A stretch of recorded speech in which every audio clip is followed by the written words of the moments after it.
Have you ever wondered what a leader does after winning a battle, only to realize the real test isn't over yet? Because it's easy to picture the moment of victory, the applause, the relief, the quiet that settles in after the tension fades. But there's a rare moment, almost invisible, when everything seems resolved, and still something inside a leader's heart whispers that the story isn't finished. And it's in that very moment that quiet decisions can change the course of everything. In the corridors of the Vatican that week, the atmosphere was one of relief. The cardinals had surrendered. The letter that threatened the Pope's authority had been destroyed. The secret meetings had come to an end. And for the first time in days, silence returned to those ancient halls, where every step echoes as if it carries centuries of history. For many, that was the end of the crisis, the moment when the storm had finally passed, the moment when the Pope had won. But the truth is, victory doesn't always bring rest. Sometimes it brings an even greater responsibility. Have you ever been there? Have you ever lived through a moment when everything seemed settled, yet something inside you kept saying there was still one important decision left to make? A moment when the world around you was celebrating, while deep down you felt the need to act with more caution than ever before. Because that's exactly what happened that day. The Pope didn't celebrate. He didn't call a press conference. He didn't give speeches of triumph. Instead, he did something that left everyone confused. While many expected harsh punishments, immediate suspensions, or a clear display of authority, the Pope remained silent. A deep silence. A deliberate silence. A silence that started raising questions among those closely watching the events inside the Vatican. And strangely enough, that silence was more unsettling than any explosive reaction could have been, because everyone expected a strong response, a firm reaction, a gesture that showed power. But none of that happened. The men who had conspired against him waited for the inevitable. They expected to be called in one by one. They expected public warnings. They expected consequences. And in a way, they even wanted that because punishment is predictable. Punishment follows rules. Punishment brings closure. But the Pope's silence didn't close anything. What you're about to discover may surprise you, because that very same day, while the Vatican returned to what looked like a normal routine, the Pope made a decision no one understood. Not his closest allies, not the careful observers, not even the cardinals who had just admitted their mistakes. A quiet decision, no announcement, no witnesses. And it was that silent decision that began to shift the atmosphere inside the church. Some people noticed it first, long-time staff members, guards who knew the rhythm of the Vatican the way someone knows their own heartbeat. People used to reading, small signals, nearly invisible gestures, subtle changes in a leader's behavior. They sensed that something was different, that something was moving behind closed doors, a movement that wasn't driven by revenge, but wasn't simple forgiveness either. Stay with me until the end, because what happened that day wasn't just a reaction to a conspiracy. It was a choice that revealed something much deeper about leadership, authority, and spiritual courage. A choice that left some people uncomfortable and others deeply moved. Because sometimes when a leader wins a crisis, the expectation is that he will show strength, that he will demand respect, that he will draw clear lines. But there are rare moments when true strength doesn't show up in harsh words or quick decisions. It shows up in silence, in self-control, in the courage to act when no one is watching. And it was in that silence, in that atmosphere of apparent calm, that the Pope took the first step towards something no one expected to. See, maybe that's why this story has touched so many people around the world. Because deep down, it's not just about a pope or cardinals or a crisis inside the Vatican. It's about something every one of us has faced at some point in life. That moment when we're hurt, betrayed, or challenged, and we have to decide how we're going to respond. With anger, with silence, with justice, or with something even harder, the courage to act in a way no one expects. And as that quiet decision began to take shape behind the scenes, a question started to rise in the hearts of those following the story. What would you do in his place? Would you punish right away, show strength, or would you have the courage to do something unexpected, something that might be misunderstood at first but could change everything in the end? If this topic resonates with you, share in the comments what has touched you the most so far. It could be a personal experience, a situation you've lived through, or even your honest opinion about the Pope's decision. Because when you share what you feel, you're not just leaving a message, you're helping build a real conversation, a community of people who reflect, who learn from each other, and who realize they're not alone in their own battles. And if this story is stirring something inside you, curiosity, reflection, or even hope, show that by leaving a like as well. It may seem like a simple gesture, but it carries real weight. It's that signal that tells the platform this kind of message deserves to reach more people, that stories about leadership, courage, and reconciliation still matter in the middle of so much noise and so much rush. And if you feel that desire to keep following stories like this, stories that reveal difficult decisions, quiet moments, and choices that change destinies, then subscribe to the channel. Because every new subscription is like saying, I want to keep hearing these stories. I want to keep learning from them. And that's exactly what allows this work to continue, for new stories to be told, and for more people to be reached by messages that inspire and strengthen. Your presence here is what helps this channel grow and reach more people with this kind of content. It's not just about numbers, it's about impact.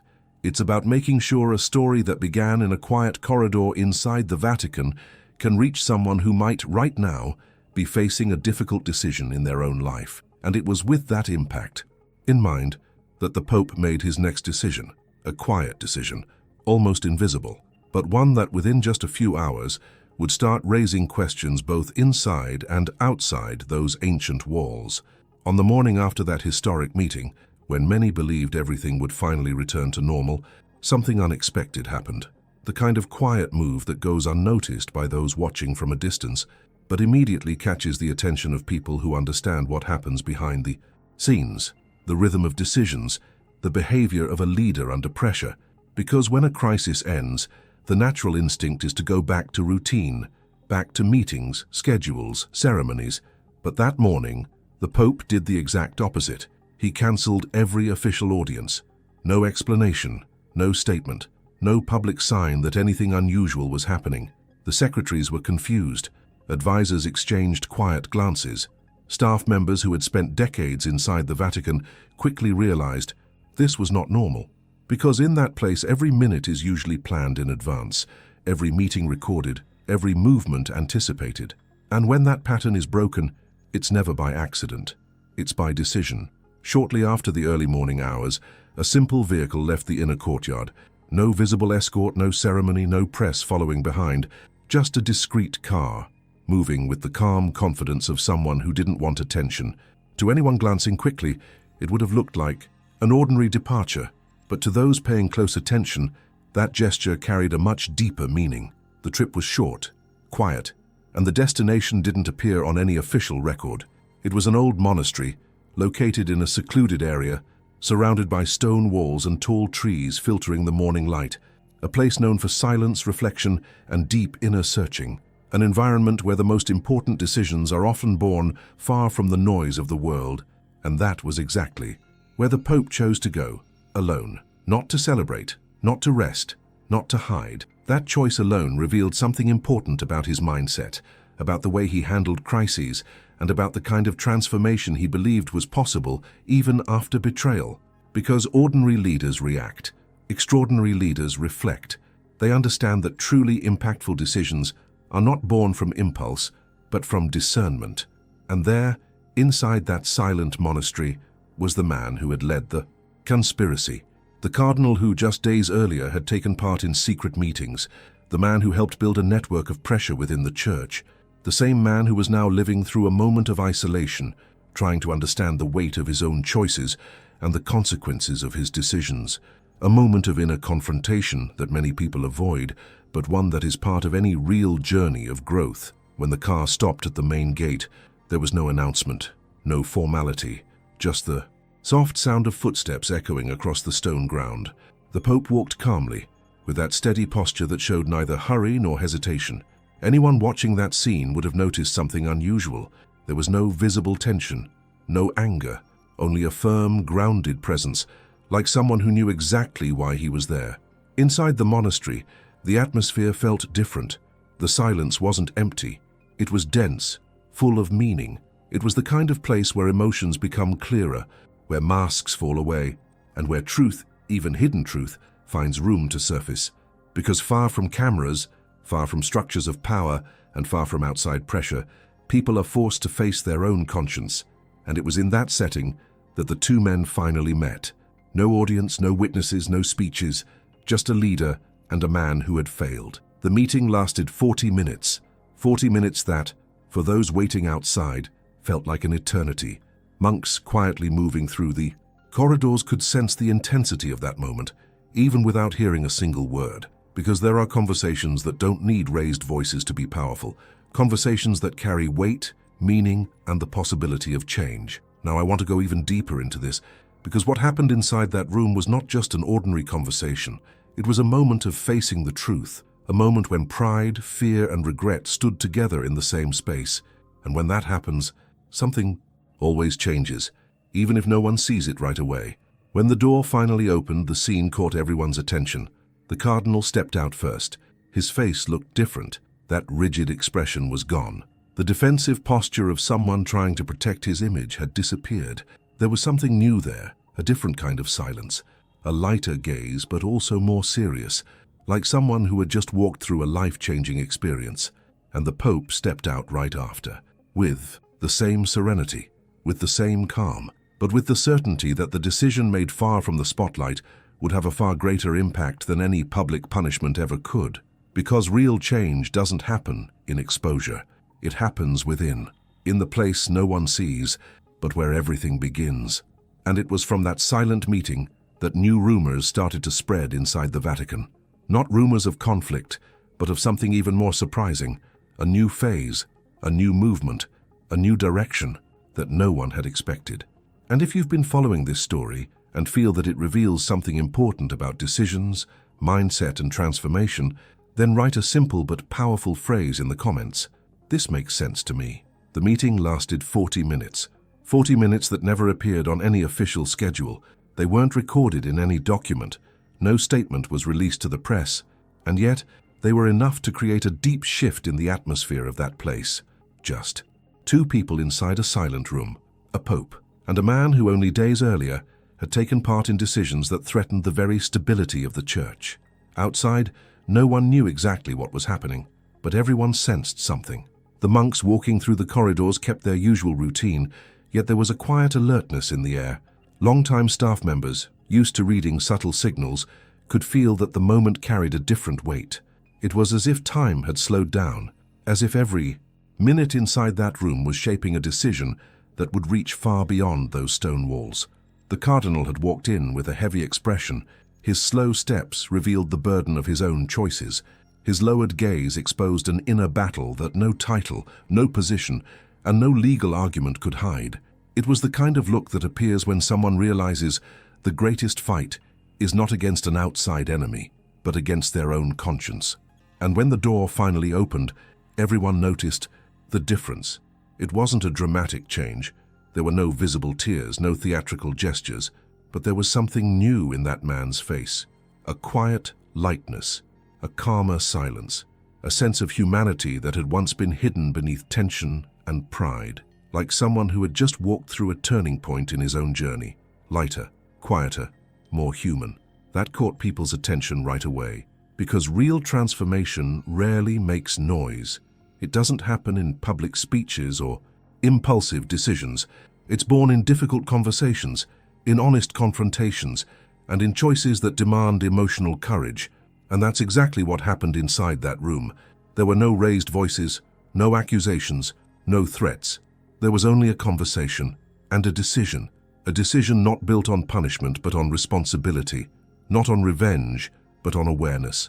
A decision that required a different mindset from the usual logic, the kind of logic that responds to mistakes with immediate force.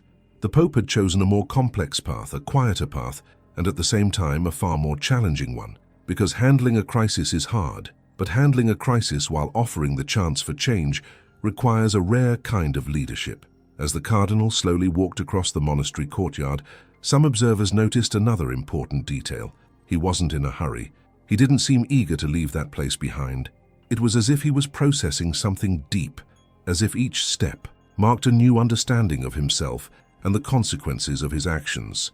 Moments like that mark a turning point in anyone's life, not just in the lives of religious leaders or public figures, but in the life of any human being who chooses to face the truth about themselves. And many times that hidden truth stays buried for years, protected by excuses, fears, and resistance, until the day comes when running from it is no longer possible. That's exactly what happened in that meeting. And the most striking part is that no one outside that room knew what was said. No details were revealed right away. No official explanation was given. The silence remained, and that silence, strangely enough, began to spark even more curiosity behind the scenes of the Vatican. Because when something important happens and no explanation follows, people start reading the signs. Some staff members noticed that the cardinal spent more time in prayer in the days that followed.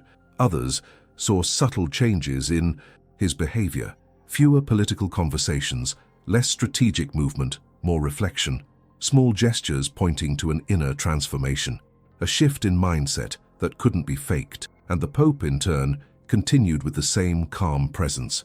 No public speeches about the meeting, no signs of triumph, no attempt to draw attention, just the steady silence of someone who understands that deep decisions don't need outside approval to create real impact. Now I want to go even deeper into this, because days after that meeting, something unexpected happened. Information began to circulate quietly among people close to the Vatican, a revelation that didn't come through official documents, but through quiet testimonies. Simple words, spoken in private, carrying far more meaning than any public statement ever could. And when those words finally came to light, when the content of that conversation started to be understood, many were surprised. Some were moved, others were unsettled, because what had been said in that room did not follow the traditional logic of power, control, or discipline. It followed a different logic, a logic built on responsibility, awareness, and transformation.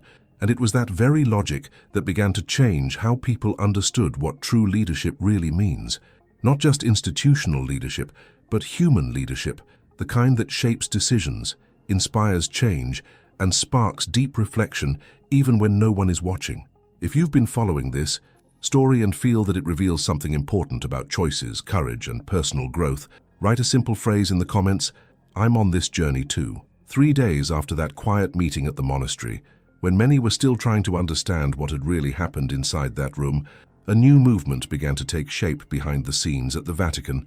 There were no early rumors, no clear warning signs, but in the early hours of the morning, a discreet message was sent to a few members of the Curia. A short summons, no detailed explanation, just a direct communication delivered with the kind of formality that usually comes right before an important decision. And then the unexpected announcement came. There was no public punishment, no immediate removal, no exposure in front of the press. The Pope did the opposite. The news spread quickly among those closely following the situation. The cardinal who had taken part in the conspiracy, the same man who had been at the center of the recent tensions, would not be removed from his position or placed under traditional disciplinary action. Instead, he was given a new mission, a mission that at first glance seemed simple, but in reality, it carried a deep meaning, almost symbolic. It was a mandatory retreat, a quiet journey, a forced pause from routine, time set aside for reflection and inner reconnection, not as punishment, but as an opportunity to begin again. That decision triggered immediate reactions. Some of the Pope's allies were stunned. People who had expected a firm response, a clear display of institutional authority, began to question the strategy. To many, it felt risky, too soft, even in some eyes like a dangerous concession at a moment when trust was still being rebuilt. In the corridors, quiet conversations started to emerge. Experienced staff exchanged thoughts in low voices. Advisors analyzed the implications of that choice. And one question echoed through the halls: why offer a second chance to someone who had taken part in an attempt to destabilize the Church? That was the common logic. But the Pope was operating from a different logic, a logic built on transformation, not punishment, a mindset that saw the crisis not only as a problem to solve, but as an opportunity for growth. Because leaders who think long-term understand that truly impactful decisions don't stop at the present moment. They shape the future, they influence behavior, they reshape entire cultures. And that is exactly what began to happen. The retreat would not take place in a luxurious setting or a comfortable residence. The destination chosen was an austere monastery, known for its spiritual discipline and strict routine, a place where silence was not optional, where distractions were minimal, where each day was shaped by prayer, manual work, and deep reflection. An environment designed to confront the conscience, reveal hidden truths, and encourage more mature decisions. That choice was strategic. It wasn't a visible punishment, but it wasn't a reward either. It was a test, an opportunity for personal rebuilding, and that approach began to create a quiet impact within the church itself. Many started to realize that the decision was not a sign of weakness. On the contrary, it was a sign of confidence in the human capacity to change, a reminder that true leadership isn't only about enforcing rules, it's also about believing in the possibility of transformation. Even so, the discomfort remained, because mercy in certain situations can feel unfair. It can seem too lenient. It can even feel dangerous, especially to those who believe authority is built through strict punishment. But history tells a different story. Decisions based only on force rarely produce lasting change. They create short-term obedience, but they don't build real conviction. And the Pope understood that. He knew that restoring someone takes more courage than removing them. It requires patience, vision, and a mindset strong enough to look beyond the immediate mistake. That vision doesn't erase responsibility. It doesn't ignore consequences, but it opens the door to something deeper, the possibility of real growth. In the days that followed, the impact of that decision began to show. The internal atmosphere at the Vatican shifted in subtle but noticeable ways. Conversations that had once been tense were now handled with more care. Relationships that had been strained slowly started to rebuild, and little by little trust began to return among those who had been affected by the crisis. That kind of change doesn't happen overnight. It happens in stages. It takes time. It depends on consistent choices. And it was during that process that many people began to realize something. That seemingly simple decision was producing a far greater effect than any public punishment ever could. A quiet effect, but a deep one. An effect that shaped not only behavior, but mindsets. Now I want to go even deeper into this, because sending the cardinal on a spiritual retreat was not the Pope's final move. In fact, it was only the beginning of a broader strategy, a strategy designed to restore unity, strengthen trust, and redefine how crises would be handled from that point forward. And it was in that very context that a new gesture began to take shape, an even more unexpected move, one capable of completely changing how people understand leadership in moments of tension. If this story is stirring something inside you, a reflection about choices, responsibility, and new beginnings, write a simple phrase in the comments. Change starts within. On the following Sunday, during the morning mass, when everything seemed to be moving along as usual and most people were still processing the recent events, something unexpected began to unfold right before everyone's eyes.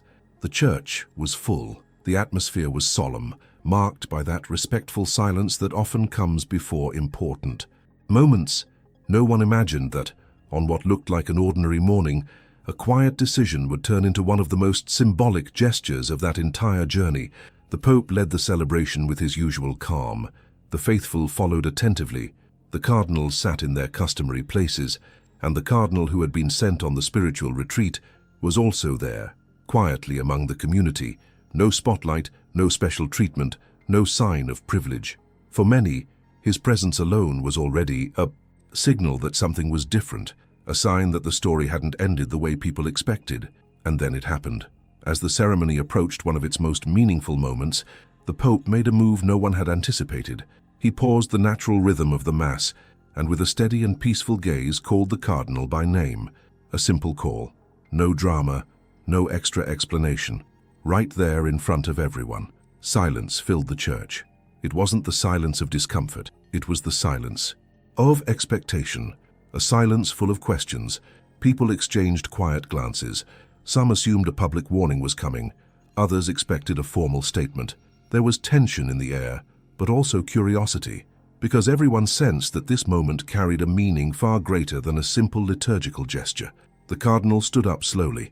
Every step toward the altar seemed louder than usual. His eyes were lowered, his posture humble, and his expression revealed a mix of responsibility and reflection. There was no resistance, no pride, only awareness.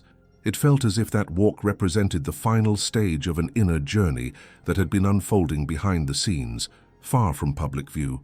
When he reached the altar, he stopped, And then the Pope did something no one expected to see. No speeches, no warnings, no display of authority. He simply reached out and placed his hand on the cardinal's shoulder.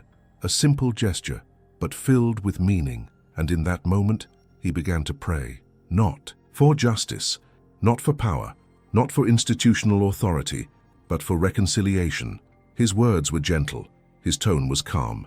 There was no accusation, no judgment, only a sincere prayer, spoken in front of everyone, asking for wisdom, courage, and inner renewal. A request that mistakes would turn into lessons, that failures would become growth, that future decisions would be guided by responsibility and awareness. The Church remained silent, a deep silence, a silence that didn't come from fear, but from understanding, because in that moment something bigger was happening, something that went beyond rules, titles, or structures. It was a living example of leadership grounded in values. Leadership that didn't aim to humiliate, but to restore. That didn't seek punishment, but rebuilding. And it was in that very moment that many people understood something essential. The Pope had not only overcome a conspiracy, he had overcome something much greater: pride, fear, and division. That kind. A victory doesn't make headlines. It doesn't spark instant applause, but it creates lasting impact, the kind of impact that reshapes mindsets, redefines behavior, and inspires new decisions. Because when a leader chooses reconciliation instead of retaliation, he sends a powerful message to everyone around him. Change is possible, even after serious mistakes. In the days that followed, that gesture began to spark deep reflection, both inside and outside the Church. People who had once demanded harsh punishment started to reconsider their own beliefs about justice and responsibility. Leaders from different fields began discussing the meaning behind that act, and many realized that true leadership isn't just about making hard decisions, it's about making decisions that lead to collective growth. That was the real transformation that began right there. A quiet transformation, a shift in mindset, a new way of understanding power. Because deep down, leadership isn't about destroying those who fail. It's about having the courage to rebuild those who have fallen. That phrase started to circulate among those who had followed the story closely. It became a reference point, a reminder that decisions made with wisdom can produce far deeper results than impulsive reactions. And that many times the hardest path is also the most effective one. Now I want to go even deeper into this, because the gesture on that Sunday wasn't just symbolic. It marked the beginning of a new chapter. A chapter where relationships had to be rebuilt, trust had to be restored, and future decisions began to be shaped by a different mindset. And it was in that new reality that unexpected revelations about the inner workings of that crisis started to surface. Revelations that helped clarify the true impact of that decision and the real reach of that transformation. If this story is stirring something inside you, a reflection about leadership, responsibility, and new beginnings, write a simple phrase in the comments: rebuilding is stronger than punishing. And maybe that's exactly why this story keeps echoing in the minds of so many people, because deep down, it's not just about a specific episode, a crisis, or decisions made inside a distant place. It's about human choices, about the moments when we're tested, about the courage to act with awareness when everyone expects an immediate reaction, and above all, about the quiet strength that lives in those who choose to rebuild instead of destroy. If you've made it this far, following every detail of this journey, it's because some part of this message connected with you. Maybe it touched a personal experience. Maybe it sparked a reflection about leadership, mindset, or the way we deal with mistakes, our own and other people's. And that shows you're not just watching a story, you're part of a conversation that continues beyond the screen. If this content brought you value, if it helped you see decisions and behind the scenes, moments in a new way, then it's worth staying on this path with us. Subscribing to the channel is a simple way to say you want to keep following stories like this. Stories that make you think, that reveal hidden truths, and that show how conscious choices can create real impact in people's lives. And if you stayed until the very end, leave a sign in the comments. Write something like, "I'm with you until the end," or "This message was meant for me." That small gesture helps us understand who is truly present on this journey and builds an even stronger connection among everyone who follows this kind of content. If at any moment in this video you felt the story speaking directly to you, a like is also a quiet way to show it. It's like a simple nod of agreement, a sign that this conversation made sense and deserves to continue. And before you go, there's a video right here beside this one that connects perfectly with what we just talked about. It goes even deeper into this idea of decisions, transformation, and leadership in difficult moments. Click and keep going with me there, because this journey doesn't end here.